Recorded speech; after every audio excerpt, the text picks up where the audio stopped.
장기 투자자 입장에서 하락장 마무리 국면은 최고의 투자 기회 중 하나입니다. 대폭락 수준의 과거 하락장 극복과 약간의 제 투자 경험을 포함해가지고 이후에 투자 기회가 발생했던 사례들을 이야기해 보겠습니다. IMF 구제금융 직후에 거의 3년 가까이 하락장이 이어지고 국가부도 사태, 금리가 폭등하고 한 20%? 이게 무슨 대부업체 이자도 아니고 제1금융권의 금리가 20% 가까이 이제 폭등했습니다. 내수 경기가 상당히 악화가 됐고 환율도 거의 1,500원에서 2,000원까지 올라가면서 생활 물가 상승 이런 거에 따른 이제 인플레이션의 압박에서도 굉장히 힘들었던 시기였었죠. 많은 대기업이 부도가 나고 정말 혼란의 시기였는데 뉴스나 기사에서는 정말 이제 안 좋은 기사들이 거의 한 대부분을 차지하고 이러다 보니까 앞이 보이지 않는 시기였습니다. 지나고 나서는 이제 이야기하기 쉬운데 주식 투자를 오래 하다 보면은 이제 몇 년에 한 번씩 어떤 분들이 그런 얘기를 해요. 과거 IMF 같은 게 또 일어나면은 나는 이제 주식 이번에 정말 크게 투자한다. 근데 지나고 나보면 리만 사태 때 주가 급락했을 때 그런 분들이 투자했다는 거는 제 주변에는 없었던 것 같고, 아무튼 또 다른 상황이 반복이 돼도 그거를 다시 하는 거는 이제 굉장히 쉽지 않은 이런 부분을 이야기 드리고 싶습니다. 이후에 이제 그 급락이 이제 좀 길어지고 나면서 IMF 구제 금융을 받고 나서 정부가 기존 산업은 이제 그 기업 자체가 구제 금융이라든가 이걸 통해서 자체적으로 살아난 부분이 있었다면 당시 정부가 벤처하고 IT, 인터넷에 집중적으로 투자하면서 초고색 인터넷을 전국망을 거의 세계 최고 수준으로 깔았어요. 그때 이제 인터넷 버블이 불면서 수많은 이제 벤처 창업이 이루어지고 많은 벤처 기업들이 이제 사업을 시작하고 이제 그러면서 주가가 어마어마하게 올랐었어요. 정말. 특히 이제 전체적인 시장 자체도 거의 한 270, 300선까지 받았던 종합지수가 1000까지 오르는 과정에서 특히 통신이라든가 인터넷주 이런 것들이 많이 올랐지만 증시가 너무 하락을 하니까 증권주 같은 경우도 엄청나게 올랐었습니다. 지금 같아서 상상하기도 힘들 40연상. 코스닥에서는 그때 당시에는 이제 상한가 제한폭이 6에서 12%, 6%였다 이제 12% 그 이후로 좀 올랐는데, 그럼에도 불구하고 40연상 나온다는 건 정말 어마어마한 이제 일이죠. 근데 이런 게 아니더라도 5연상, 10연상 이런 게 굉장히 흔했었습니다. 그때 상한가 따라잡기 이런 기법도 나오고 상따 핫따 이런 것도 있었죠. 트레이딩 하는 거. 아무튼 그런 장세에서 전국적으로 이제 그 주식투자 열풍이 불게 됩니다. 이때는 한국뿐만이 아니라 미국에서도 그 IT, 인터넷 기업들이 되게 뜨거웠었기 때문에 세계적인 환경과 그리고 국내 상황이 맞물려 떨어지면서 증시에 대호황을 가져왔죠. 근데 이게 너무 주가가 버블 수준으로 많이 오르다 보니까 이후에 한 1년 동안 그 버블 붐이 꺼져요. 그래서 이제 옥석이 전체적으로 이제 가려지는데 살아남은 기업들을 기반으로 해가지고 이제 다시 흡수되고 이런 식으로 하면서 인터넷 생태가 잘 자리 잡아가면서 우리나라의 경제 근간이 되면서 20년 동안 산업으로서 잘 육성이 됐습니다. 이때 버블이 너무 커가지고 기회를 잡은 사업가나 투자자도 많았고 버블 후유증도 상당해가지고 2000년도에는 증시가 거의 1년 내내 빠졌어요. 금융위기가 없었는데도 불구하고 종합주가지수가 연초에 1000에서 거의 11월 지금 이맘때 거의 400대 후반까지 빠지고 이러면서 거의 지금 금융위기 못지않게 버블 후유증이 발생을 했었습니다. 저는 그때 이제 직장생활 처음 하면서 거의 1년 가까이 주식 투자를 하고 싶어서 이제 주식시장을 바라봤는데 이게 계속 빠지기만 하니까, 그리고 주식을 한 번도 투자해보지 않았었기 때문에 겁이 나는 부분도 있고 해가지고 기다리고 그랬는데, 그때 당시 제가 관심 종목으로 바라보고 있던, 그래도 제가 잘 아는 회사가 그전 버블 때는 17,000원 정도까지 갔던 회사가 주가가 1,000원 밑으로 빠져요. 그래서 12월에 1,000원 밑으로 처음으로 빠지면서 야, 이거 어떻게 도저히 더 빠질 수가 있을까? 그리고 이제 당시 이제 직장 생활 처음 하고 그때는 급여도 좀 적었던 시절이어가지고 몇백만 원 들고 무조건 이제 증권사를 찾아가서 그 주식을 삽니다. 몇백만 원밖에 안 됐는데, 그러고 나서 제가 사고 나서 첫 기억이, 저는 처음 투자하고 나서 그 다음날 하한가를 맞아요. 마이너스 12%였는데도 참 그래도 그때 당시 또 나름 또 분할 매수를 했어요. 그래가지고 그 적은 금액 얼마 안 남고, 사실 그거를 이제 여유 비상자금으로 쓰려던 거를 이제 넣는 형태라 가지고 분할 매수로 하기도 좀 그런가? 아무튼 그랬는데, 그걸 사고 그 다음날 하한가 맞고, 그러고 나서 좀 지나가지고 해가 바뀌는데, 그때 이제 미국도 이제 인터넷 버블 붐이 꺼지면서 2000년도에 똑같이 약세장이 됐는데, 그때 해가 바뀌면서 이제 어떤 해가 바뀌면서 좀 이제 좀 그런 경제 상황이 좀 개선될지도 모른다 이런 게 나오면서 2001년도 1월 달에 글로벌도 그렇고 한국 증시도 단기간에 급등을 합니다. 근데 그때 저는 이제 샀던 회사가 거의 뭐 한 달 내내 상한가였어. 한 달 내내. 그래가지고 뭐 13일 연속 상한가를 받고 그러면서 아 이거는 뭐 정말 제 능력이랑 하나도 상관없이 거의 뭐 첫 투자를 450% 정도 큰 수익을 내면서 정리를 합니다.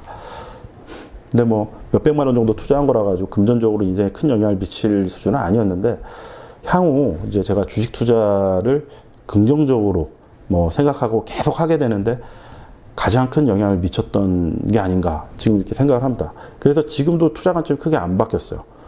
싸면 사서 그리고 오를 때까지 버틴다. 제가 아주 존경한 투자자 중 한 분인 그 템플턴 선생님 방식인데 제가 좋아해가지고 이 책들 다 있는데 중요한 거는 이 책들에 없어요. 뭐 투자 기법에 대한 내용들은 거의 없어요. 뭐 원칙만 있고 뭐 마음, 멘탈, 뭐 정신 수양, 뭐 종교, 뭐 이런 쪽의 내용밖에 없지만 그때 이제 제가 이 영향을 되게 많이 받았죠. 근데 이때 안 좋은 경우도 좀 있었는데 당시에 주가가 처음 오르고 하는 거 보면서 너무 들떠가지고 주변에 회사 뭐 친한 뭐 친구들이라든가 아니면 회사 뭐 선배라든가 이런 데서 하도 자랑을 해가지고 밥 쏘고 술 쏘고 그리고 이제 뭐 돈도 좀 빌려주고 뭐 이러면서 뭐 원고보다는 좀 남았는데 이거를 이제 그 뭐 1,000만 원대 이상으로 해가지고 종잣돈으로 키우지 못하고 그때 이제 이제 이렇게 뭐 쓰잘데기 없는 짓 하지 말자 뭐 주가 자랑하지 말고 투자하는 종목 얘기하지 않고 뭐 그때 이제 또 교훈이 또 나름 남았었어요. 그리고 이후 좀 10년이 좀 안 돼가지고 지난 영상에서 소개했던 미국발 금융위기가 발생을 합니다. 리만 사태 관련해서 지난 영상에서 뭐 자세히 설명했으니까 이후 극복 과정만 좀 이야기를 해보자면 의외로 뭐 개인 투자자 중에서 IMF 이후 강세장을 기억하고 그때 기회를 잡은 분들이 의외로 좀 있었던 기억이 나요. 그때 제가 지금 뭐 자료를 정확하게 이제 뽑아보기는 쉽지는 않지만 2008년 10월 그래가지고 주가가 대폭락으로 됐을 때 이 사람들이 어떤 개인인지 모르지만 기관하고 외인이 매도하는 가운데 진짜 주가 대바닥에서는 개인이 좀 더 매수를 했어요. 그런 기억이 좀 나고요. 저도 그때 또 좀 기회를 좀 잡은 편이라고 좀 할 수가 있겠죠. 저는 뭐 그때 기회를 잡았다는 게 뭐 크게 성공했다 이런 건 아니었고 당시 뭐 미혼이었는데 이후 주가 회복이 되는 몇 년 동안에 이제 혼자서라면 이제 평생 먹고 살 정도를 좀 벌었다. 뭐 당시 기준입니다. 지금이 아니라. 지금 물가가 또 많이 올랐죠. 그때도 이제 주가 바닥에서는 그야말로 뭐 국가부도 같은 분위기였고 산업이 다 망가져가지고 회복될 게 안 보인다. 뭐 이런 언론 분위기였어요. 저는 좀 느낌이 좀 틀렸는데 그때 이제 정부가 두 가지 정책을 씁니다. 하나는 이제 내수, SOC 이제 4대강 있었고 그리고 악화된 이제 금융 환경에서 환율이 급등을 해가지고 환율이 이제 1,500까지 찍었다가 한 1,300원, 1,400원 이렇게 고환율이 가게 되는데 그때 이제 수출 드라이브 정책을 펴니다. 그래서 이제 증시라든가 뭐 대기업에서는 이때 상당히 수혜를 받죠. 그래서 당시에는 이제 차화정 그리고 뭐 전차 이렇게 이제 대형 제조 수출주 관련한 기업들이 급등을 하게 됐는데 이때 아마 제 생각에는 한국 제조업에 이제 정점을 찍지 않았나. 뭐 주가나 아니면 뭐 글로벌 경제력적인 측면에서 그리고 10년 동안 뭐 중국이라든가 이런 부분이 많이 따라왔죠. 그리고 일본도 많이 회복이 됐고 당시 뭐 저 역시 뭐 금융위기 직후에 바닥에서 주식을 꾸준히 사모으면서 한때 마이너스 60%였던 종목을 최종적으로는 뭐 300% 이상 수익을 내고 매도를 하고 이후 뭐 차화정 장세에서 알차게 수익을 내서 뭐 전업 투자의 기틀을 마련했습니다.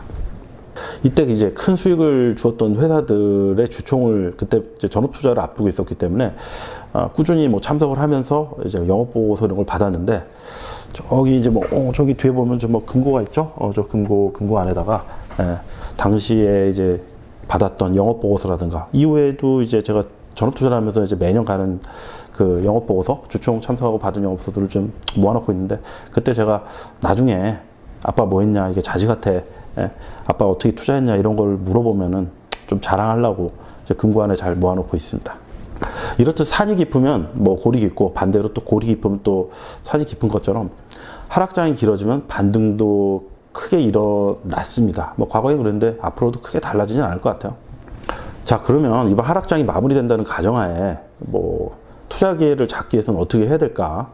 근데 여기서 사람마다 뭐 신규 투자 여력이 좀 다르고 기타 여건이 좀 다를 수가 있어요. 결혼을 했냐 안 했냐, 생활비가 얼마 들어가냐, 그리고 뭐 투자율이 얼마나 있냐, 여러 가지 다르고, 무엇보다 또 이제 틀린 게 뭐냐면은 이 감성적인 부분이 틀려요. 공포에 얼마나 강한가, 아니면은 뭐 그 또 주가 변동성에 또 흔들림이 또 얼마나 있는가, 이런 부분들이 다 틀려가지고 어떤 사람 같은 경우는 뉴스나 기사 공포에 심한 고통을 받는 분들이 또 있어요. 실제로 본인은 아니라고 그래요. 근데 주가 바닥에서 이제 투자를 해놓고 주가가 또 최근에 급락했던 것만큼 또 빠지면은 굉장히 편히 빠져요. 그 뉴스 이런 것들이 굉장히 이제 또 불안감을 갖고, 이런 부분이 있어가지고 이제 사람별로 지금 바닥이다, 그리고 지금 투자해야 된다, 이렇게 제가 얘기를 못 드리겠지만, 저는 과거에도 그렇고 지금도 그렇고 폭락장에 좀 강한 편이었습니다. 폭락의 공포보다는 이제 주가가 싸가지고 이제 이거 정말 사고 싶은 가격이 왔다, 이게 좀 더 이제 기뻤던 게 아닌가, 이렇게 생각이 되는데, 중장기 보유 포지션으로 뭐 들고 가는 상황에서 이제 급락장이나 하락장이 다가와가지고 마이너스 50%, 60% 이렇게 되면 저는 뭐 아무렇지도 않게 물타기를 합니다. 이거 뭐 트레이더 관점에서 뭐 초하순하는 짓이고 뭐 그러겠지만, 어쨌든 그런 것들로다가 이후에 뭐 시간을 이제 충분히 보내면서 충분히 수익을 내고 나왔던 기억이 훨씬 더 많았기 때문에, 뭐 크게 뭐 주가 바닥에서 사가지고 손실 본 적은 뭐 거의 없었던 것 같아요. 과거에 몇 번 이렇게 그 금융위기 수준까지는 아니더라도 그 전체 시장이 급락하는 와중에 너무 이제 싸가지고 이제 친구나 이제 지인한테 뭐 바닥이니까 한번 사봐라. 근데 뭐 보통 대부분 다 안 사죠. 한 친구 같은 경우는 좀 샀어요. 주가가 많이 빠진 상황에서 거기서 또 추가로 마이너스 30% 이렇게 빠지니까 이 친구가 마음은 패닉, 그 몸은 또 대상포진이 걸려가지고, 그래도 친구가 또 저한테 또 제가 또 미안해 할까봐 그냥 회사 일이 힘들었다 이런 식으로 얘기를 하는데, 제 생각에는 뭐 주가 변동성 영향을 많이 미쳤던 것 같습니다. 근데 어쨌든 그때 이제 또 더 사고 하면서 친구도 결국엔 수익을 내고 나오고 했는데, 그러다가 정말 사람별 차이가 크구나, 이제 그런 부분이 있어가지고 그 개인의 감정이라든가 그리고 그 성격, 이런 것도 이제 하락장에 대응하는 부분에서 잘 생각을 해봐야 됩니다. 앞으로 뭐 하락장이 길어지거나 경기 회복이 둔화되면 뭐 기업이나 정부 차원에서 대책이 나올 거예요. 한국도 그렇고 글로벌도 그렇고 어떠한 혁신이라든가 아니면 새로운 도전들이 나올 수도 있고, 그게 실효성이 있는 것일 수도 있고 없는 것일 수도 있습니다. 제가 유튜브를 시작하게 된 거는 국가 전체가 이제 저성장 붐에 좀 들어섰다, 그게 지금 당장이 아니라 이미 저는 이제 한 5년 전, 6년 전부터 좀 저성장 붐에 좀 들어선 게 아닌가, 이런 생각을 한 측면이 있는데, 그간 한국 경제의 근간을 이끌었던 뭐 제조업이라든가 이런 부분에서 경쟁력이 어느 정도 약화됐다고 보고, 앞으로의 이제 시장이 변하거나 이랬을 때는 뭐 새로운 기술 혁신이라든가 트렌드의 변화를 통해서 새로운 경제 패러다임의 변화가 찾아올지도 모른다는 생각을 꾸준히 해왔습니다. 그래서 제가 최근 몇 년 동안에는 뭐 전기차라든가 뭐 OLED라든가 그런 신기술 쪽으로 위주로 봤는데, 근데 이 유튜브라는 채널을 통해서 그 신기술을 이해하는데 좀 최근에 많이 좀 도움을 받았고, 그리고 뭐 4차 산업혁명이라든가 뭐 블록체인, 그리고 뭐 인공지능, AR, 여러 가지 향후에 경제 위기를 넘어서는 이제 신기술이라든가 이게 나왔을 때 기존의 카페보다 유튜브가 제가 학습하는데 훨씬 더 습득력이 빠르다, 뭐 이런 측면에서 시작한 부분도 있습니다. 하락장 이후에도 어떤 내년에 뭐 SOC라든가 경영 같은 부분이 이 우리나라 경기를 회복시키는데 어떤 역할을 할 수도 있고, 어떻게 될지는 아직까지는 누구도 확답을 못합니다. 제 생각에는 정부 당국자도 알 수가 없어요. 대외 변수 때문에. 그리고 4차 산업혁명으로다가 예전에 IT가 이끌면서 경제를 이제 부흥을 시켰던 것처럼 이제 그렇게 할 수도 있겠지만, 그것도 여러 가지 뭐 기술에 대한 뭐 진입 장벽이라든가 아니면 다른 나라와의 뭐 경쟁 구도라든가 이런 것 때문에 약간 바뀌어질 수는 있겠지만, 어쨌든 그런 분야에서 또 새로운 돌파구가 나올 수가 있지 않을까, 이런 부분을 이제 좀 그 관심을 가지고 보고 있고요. 지금 상황이 하락장이 마무리됐다라고 지금 보기는 좀 쉽지 않은 부분이 있어요. 11월에 여러 가지 변수들도 아직까지 남아있는 상황이고, 그리고 무엇보다는 저는 이제 실적을 굉장히 중요시하는 사람입니다. 뭐 주가가 싼 것도 실적이라든가 자산가치를 기준으로 평가를 하고, 그리고 앞으로 좋아지는 것도 실적이 좋아지는 걸 바탕으로 생각을 하는데, 어쨌든 3분기 실적이 우려가 되는 부분이 아직 남아있다, 이런 부분이 있고, 또 한 가지는 지난 금융위기가 회복되는 과정에서 기존의 투자의 관점과는 좀 다른 부분이 있었어요.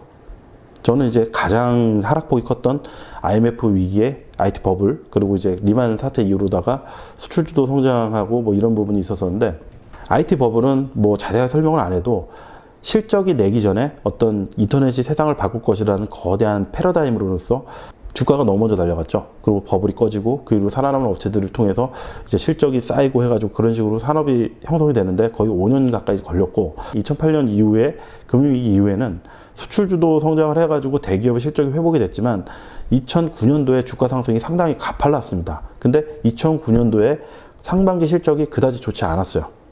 왜냐하면 금융위기가 아직 회복되지 않았으니까.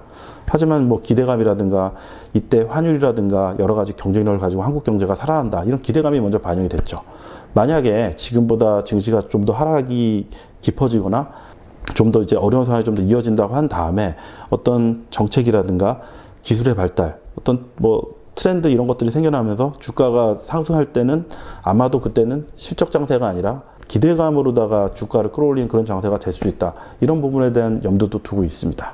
아직 하락장이 마무리됐다 이렇게 생각한다기보다는 이제부터는 슬슬 희망을 조금씩 가져가면서 이제 하락장을 극복하고 여기서 기회를 잡거나 아니면 이제 손실을 회복하는 것부터 시작을 해서 수익을 내겠다. 이런 희망을 조금씩 가져보는 게 필요한 시기가 아닌가 싶습니다. 마지막으로 아까 얘기했던 그 템플턴 선생님의 이제 책 중에서 이 문구 하나를 읽어보면서 마무리 짓겠습니다. 최선의 것을 기대하면 당신의 긍정적인 전망이 기회의 문을 열어줄 것이다. 존 템플턴.